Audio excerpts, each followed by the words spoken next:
Hello, hello. Welcome to the PG-ish podcast. I'm Erin, a corporate marketing manager by day, podcast host by night, and single mom to 2 young daughters 24/7. In short, PG-ish parenting is the cliff notes to personal growth as a parent. Since those kiddos are always watching and learning from the adults in their life, like you, PG-ish is parenting guidance-ish to support a life worthy of imitating.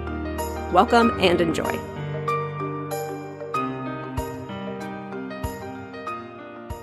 Winter here in Southern California has shown all sides of its personality, from sunshine to floods, and I don't know about you, but I like a little bit of structure and consistency in my life.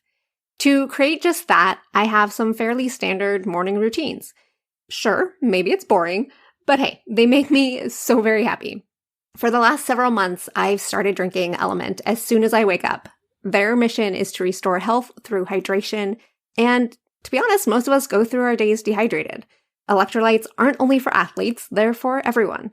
This science-backed formula of sodium, potassium, and magnesium will not only hydrate you, but also prepare you for whatever the day throws at you. I highly suggest drinking it before your coffee or tea, which may be a mortal sin, but trust me on this one, okay? Use the link in the show notes to give them a try and to receive a free sample pack. And if you don't know already about my Weary to Revived class, here's a shout out for it.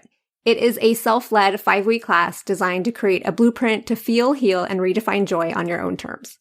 If you're feeling out of sorts lately, this course will support you in rediscovering yourself and your values. You will learn how to create boundaries and implement them, make better decisions, have more fun, and learn new methods on how to be productive and efficient by syncing with your cycle, which of course is for the ladies out there.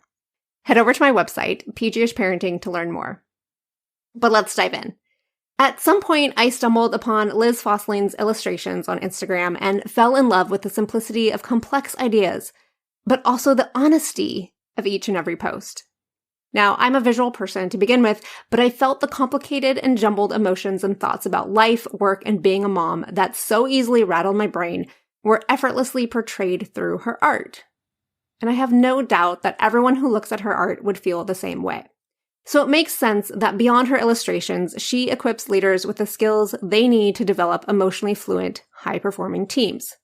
She's also the co-author of 2 best-selling books with Mollie West Duffy.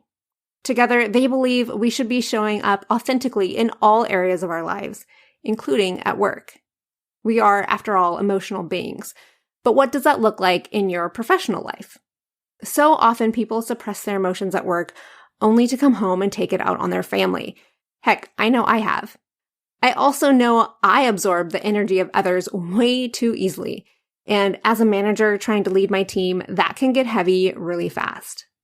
Sometimes it's hard to admit that you don't have the skills to manage adulthood, especially in your professional life, which we all know looks different these days. So as the tides continue to change, these soft skills, or rather real human skills, will come into play more and more, and you'll need to know the best way to show up authentically given the context. In the end, awareness and communication is key, whether you're leading adults or the little people in your life. Mollie West Duffy will walk you through some actionable research-backed advice on how to lead both yourself and your people well. Check it out. The reason we wrote the book was that we both felt like when we entered the workplace in our early 20s, we really felt like there was no room for emotions at work. We had to be professional, sort of put on this mask, come to work, but we still were humans and we still had emotions at work. It's just like we ignored them. We didn't know what to do with them. And so we started talking to friends, and a lot of people had similar situations. And the workplace is becoming a little bit more confusing when it comes to emotions because we're dealing with digital communication, which is really hard to understand emotions. We're working across cultures, and there's lots of different emotional norms across cultures, and we're more collaborative than ever. So we were working with lots of different teams all day, so we're dealing with more emotions every day.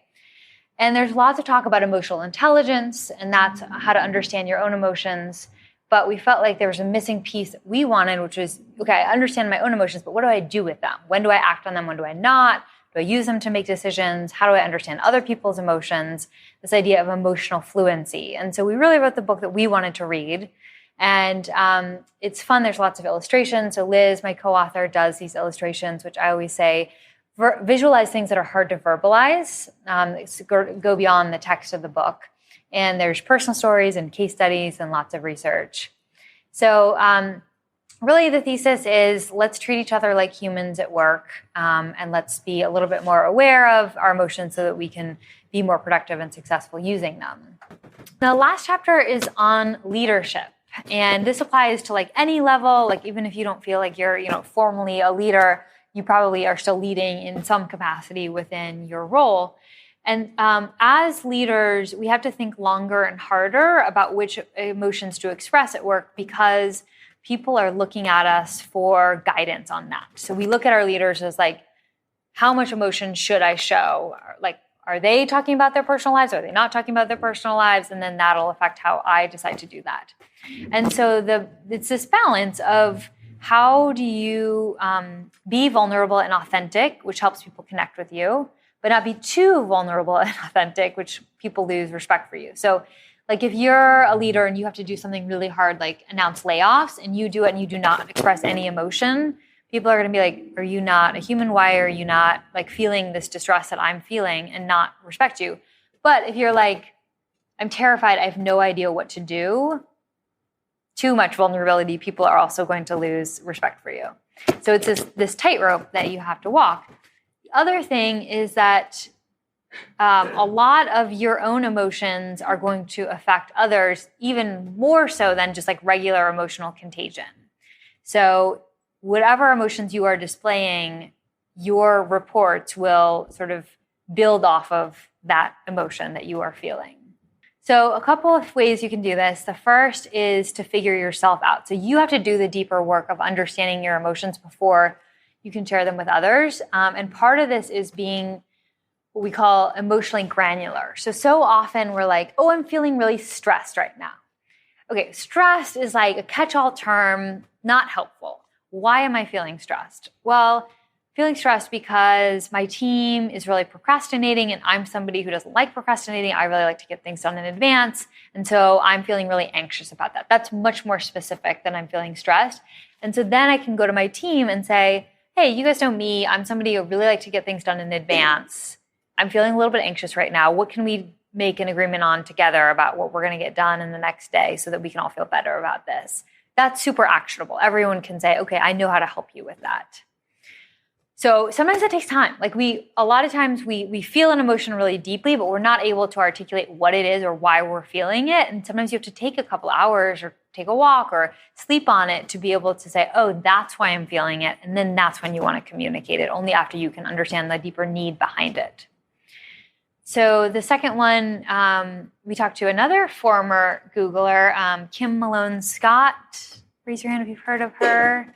So she wrote a really great book called Radical Candor, which I highly recommend, all about feedback. And her whole thesis is that you want to give feedback that helps people grow, but so often we don't do that because we feel like we're going to upset them. But actually, to care personally about someone is to give them feedback. But she talks about how one of her, when she was at Google, one of her employees came up to her and he was like, I know the kind of mood that I'm going to have, but the look on your face when you walk in the office in the morning. She was like, oh God.